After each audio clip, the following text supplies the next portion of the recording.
D'ailleurs, tout le monde demande des efforts, on les comprend, on y consent des efforts et des appels à la sobriété énergétique. Ils font de plus en plus pressants en France, mais en même temps, dans d'autres pays, on continue de polluer, on continue de jeter des déchets dans la mer. Il y a d'autres pays encore, je pense au Qatar, qui préparent des événements, évidemment, au coût écologique exorbitant. Et nous, on demande des degrés en moins dans la maison. Est-ce que vous ne trouvez pas qu'il y a un deux poids, deux mesures aberrant ? Et je profite de l'occasion, et c'est la première fois que je veux le faire à cette rentrée.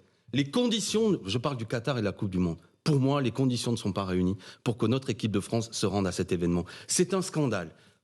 Sportif, ça va venir, mais un scandale écologique. Dans un des pays les plus chauds de la planète. Les matchs vont avoir lieu. 64 matchs sont prévus.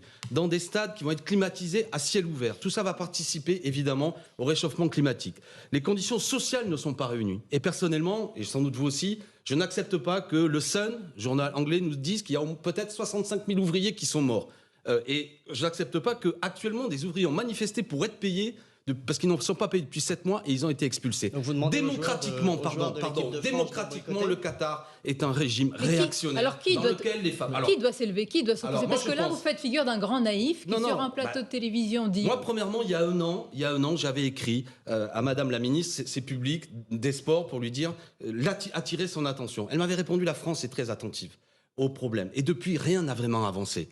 Donc je considère qu'il est temps que des bouches s'ouvrent. Moi, je ne suis rien dans ce débat. Ça doit être des autorités sportives, la Fédération française de football, la ministre des Sports, les sportifs qui m'écoutaient, faites parler de vous. Mbappé boycotté. Mais oui, non mais, pardon, j'aimerais terminer. J'ai vu que M. Mbappé, il y a quelques mois, avait conditionné son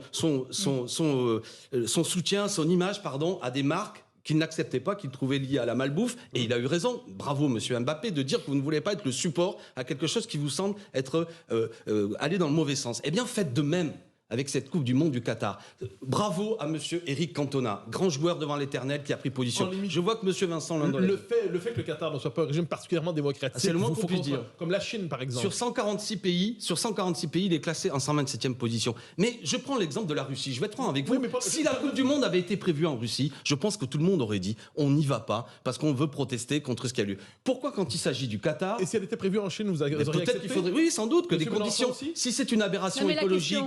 Mais je vous dis, s'il est prévu sans aucun doute que est-ce que ça aurait été une aberration démocratique en Chine ? Oui, mais c'est un régime autoritaire. Mais c'est un Jean-Luc Mélenchon. Mais c'est pas la formule. Pardon, j'arrête là-dessus.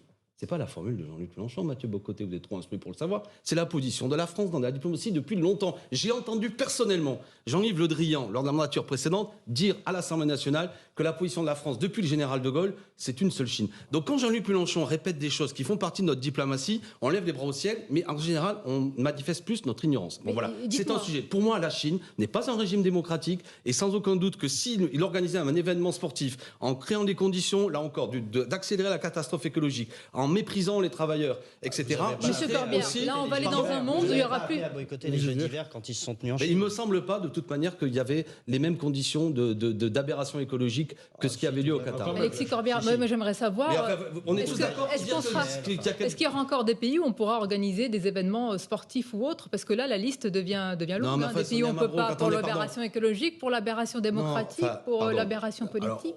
On pourrait faire une émission sur aujourd'hui les Jeux Olympiques, ces grands événements sportifs qui sont des volants d'entraînement de recherche du profit. Ceci dit, quand je dis que sur 146 pays, le Qatar c'est le 127e du point de vue des droits de l'homme, que les femmes, ça vous intéresse Sonia Mabrouk, je veux dire, ont une tutelle vis-à-vis des hommes.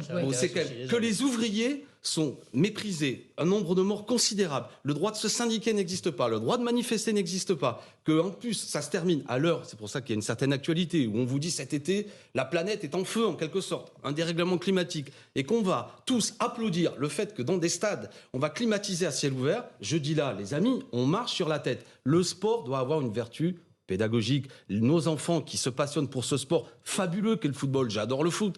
Mais je veux dire par là que moi j'ai vu Philippe Lehmann, le joueur ancien capitaine de l'équipe d'Allemagne, de la Mannschaft, a dit moi j'irai pas. Et j'ai en mémoire, parce que j'ai un certain âge, en 78 quand il y avait eu la Coupe du Monde de football en Argentine, il y avait eu un grand débat en France, des intellectuels, M. Bernard-Henri Lévy, Louis Aragon, et puis avait pris la parole, et même Dominique Rocheteau, magnifique joueur, avait dit « ça m'ennuie ». Quand même, d'aller dans un pays où les opposants sont mis en prison. Vous appelez à l'éveil des consciences. Oui, que les sportifs prennent la parole, les amis. Vous êtes des exemples pour notre jeunesse. Dites que vous n'irez pas dans n'importe quelle condition jouer dans un pays où on est en train, où les conditions de cette Coupe du Monde accélèrent la crise écologique, la crise sociale, la crise Remarquez démocratique.